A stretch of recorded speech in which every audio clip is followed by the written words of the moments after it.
He's in more trouble than anyone in America, probably who's ever been subpoenaed in front of a congressional investigation. I mean, this guy is under investigation for crimes ranging from money laundering to securities fraud and everything in between. If he gets voted in contempt of Congress, that's more penalties that he's going to have to pay a price for when his judgment day finally happens.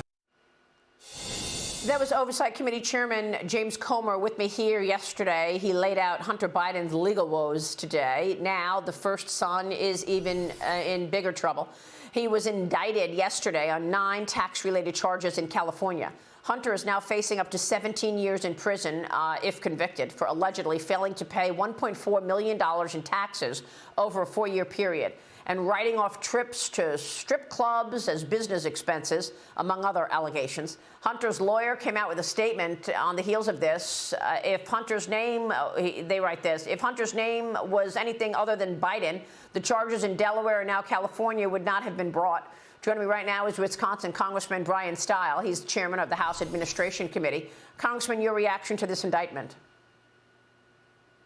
Well, I think what we see is that the Biden family continues to have a ton of evidence of foreign peddling. And then the question becomes, was President Biden trading any government favors on behalf of the foreign business dealings of his families? It's why the impeachment proceedings that will likely be moving before the House in the near future are actually needed to make sure that we're getting the answers for the American people. It provides us a pathway to make sure that the executive branch doesn't claim executive privilege where the American people deserve to know the answer. And so I think we're going to see this move forward. It opens up an opportunity to really just show the American people exactly what's going on. And I think people have a right to know.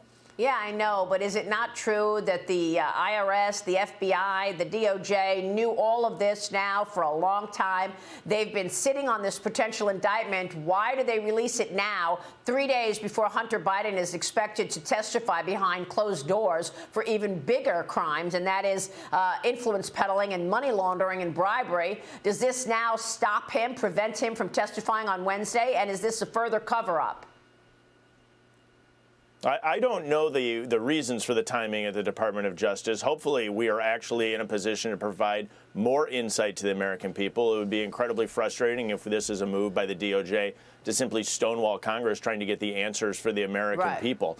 At the end of the day, the American people deserve to know the answer about the business dealings of the Biden administration, but really it's whether or not the president was trading favors in the benefit of the family business dealings. They're arguing that these are standard loans between family members.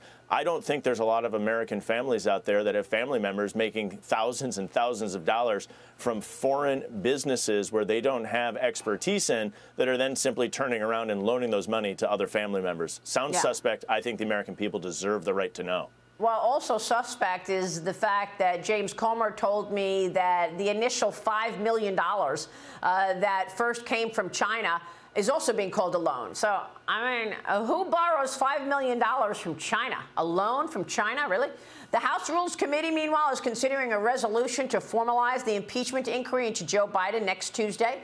This 14-page resolution lays out rules for public hearings while directing committees to produce a public report of their findings. Hunter Biden's former business partner, Tony Bobulinski, told me yesterday that he wants to hear from Joe Biden. He's slamming Biden for claiming that he never met any of Hunter's associates. Bobulinski sent me this statement yesterday. I am a former decorated naval officer who was willing to die for this great country and held the highest security clearance issued by the Department of Energy. Why is Joe Biden blatantly lying to the American people and the world by claiming that he did not meet me face to face? He should call his son Hunter and brother Jim, as they can remind him of the facts. The American people deserve the truth. Congressman, Tony Bobulinski has come out and exposed some of this as well.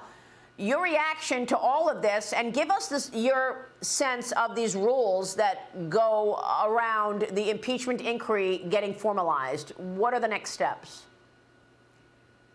Well, the next steps is this rule will be brought to the House floor, I suspect, next week. The impeachment inquiry really is a legal tool for the House of Representatives to have better standing in court when the administration unquestionably tries to stonewall Congress from obtaining the information that I think the American people have a right to know. So the inquiry really gives us a better legal standing to make sure that we're able to overcome any claim of executive privilege from this White House. I think it's totally reasonable. It's the next step. The American people deserve to know. There's so many questions that are being asked here. The questions of these foreign business dealings with the Biden administration, as you noted, there's really no American family that's receiving millions of dollars from foreign business dealings and then loaning those dollars across the family in the way that the Biden administration is. I think it's an appropriate question to ask.